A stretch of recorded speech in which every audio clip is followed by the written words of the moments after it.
เด้อนี่เด้อนี่เด้อเสียงเมียงยานวดเส้นเสียงเมี่ยงอันนี้ก็เป็นเมนตัวอย่างหนึ่งให้เบิ่งนี่ผลิตภัณฑ์ของเราเขาก็คืออย่างยานวดเส้นเสียงเมียงใส่แล้วหายเพียงสรรพคุณอะไรนี่สรรพคุณอะไรแก้เจ็บเส้นอันมือวานนี่เมียตีบ่หรือเมียให้บ่เมียอะไรออกจากห้องบ่เจ็บเส้นบ่เจ็บเส้นทานี่เจ็บเส้นเดี๋ยวหัวหน้ามันด่าเก่งเจ็บเส้นเจ็บหัวนี่กันนวดหัวเนาะเจ็บคอนี่กันนวดคอนี่นวดไม่เป็นได้นวดบ่ได้พิการบ่ได้นี่รับไปเลยนะคอพลิกไปเลยคอพลิกไปเลยได้เอาหันนี่ก๊อกแก๊กนี่เนาะยานวดเสียงเมียงมีจำหน้าอยู่นี่เด้อมีจำหน้าอยู่ไลฟ์สดเฮาหรืออยู่แอปอีคอมเมิร์ซเฮาเด้อสั่งซื้อปุ๊บก็ได้สิทธิ์ปั๊บหับโศกเลยปั๊บทันทีเนาะแล้วที่สำคัญสรรพคุณบ่ธรรมดาเด้อเฮ็ดจากสมุนไพรลาวบูฮานแท้ๆเด้อนี่เด้อแน่นอนผู้ใดมีอาการเจ็บเส้นเจ็บเอ็นปวดกล้ามซีนเจ็บข้อเอาตัวนี้ไปอย่ามองกาเสียงเมียงรับรองเพียงหายลงให้ลงนาบอกผลิกผลึกต่างๆในแรงสัตว์กัดต่อยว่าซะเป็นเนาะเมียตบผัวให้ต่างๆเนาะ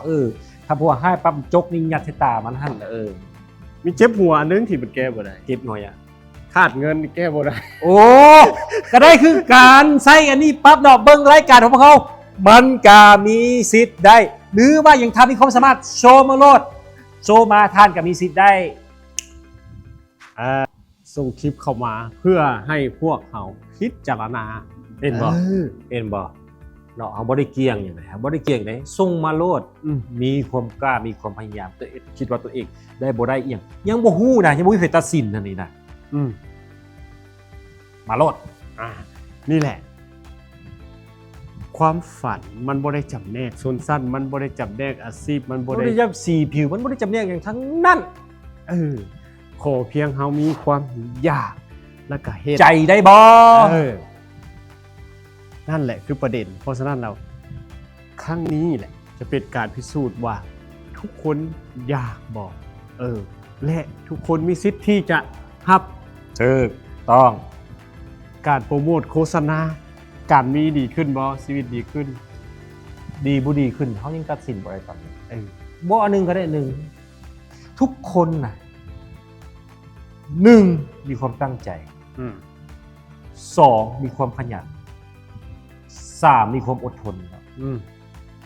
แน่นอนอยู่แล้วเจ้ายืนไปคาดหวังผู้อื่นสิทิมสิปะเจ้า